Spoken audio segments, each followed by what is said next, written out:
సుమ అడ్డా reality షోలో రైతు బిడ్డ పల్లవి ప్రశాంత్ ఒక ఆట ఆడుకున్న గీతూ రాయల్. వివరాల్లోకి వెళ్తే సుమ ఇలా అడుగుతూ, పల్లవి ప్రశాంత్ నీ రొమాంటిక్ స్టోరీ గురించి చెప్పు అంటే వెంటనే గీతూ రాయల్ సుమ అడ్డాకి పల్లవి ప్రశాంత్ రావడానికి మట్టి తిన్నాడు అంటూ, ప్లీజ్ నన్ను సుమ అడ్డాకి పంపించండి అంటూ మట్టి బుక్కాడు అంటూ పల్లవి ప్రశాంత్ ను ఎగతాళి చేస్తూ మాట్లాడారు.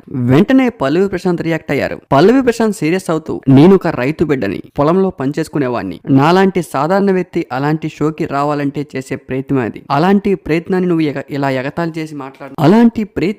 ఇలా ఎగతాళి చేసి మాట్లాడడం నాకు అస్సలు నచ్చలేదు. అక్కవని వదిలేస్తున్నా, లేదంటే పరిస్థితులు వేరేగా ఉండే అంటూ పల్లవి ప్రశాంత్ గీతూ రాయల్ పై ఘాటుగా రియాక్ట్ అయ్యారు. అక్కడ పల్లవి ప్రశాంత్ గీతూ రాయల్ గొడవ పెట్టుకుని ఒకరిపై ఒకరు మాటలు విసురుకున్నా కూడా గీతూ రాయల్ పక్కన ఉన్న ఫైమా కానీ ఎదురుగా ఉన్న బోలే కానీ అస్సలు రియాక్ట్ అవ్వలేదు.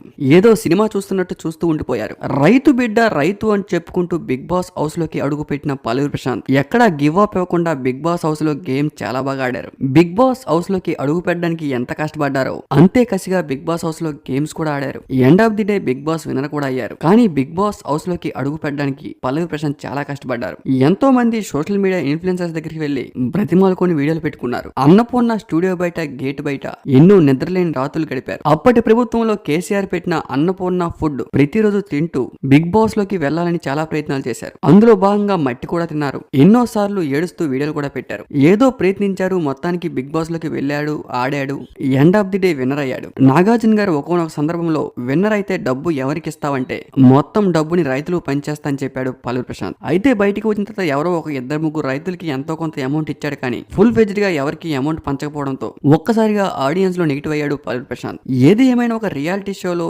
ఎగతాళి చేస్తూ అలా మాట్లాడడం కూడా కరెక్ట్ కాదు. మరి ఈ విషయంపై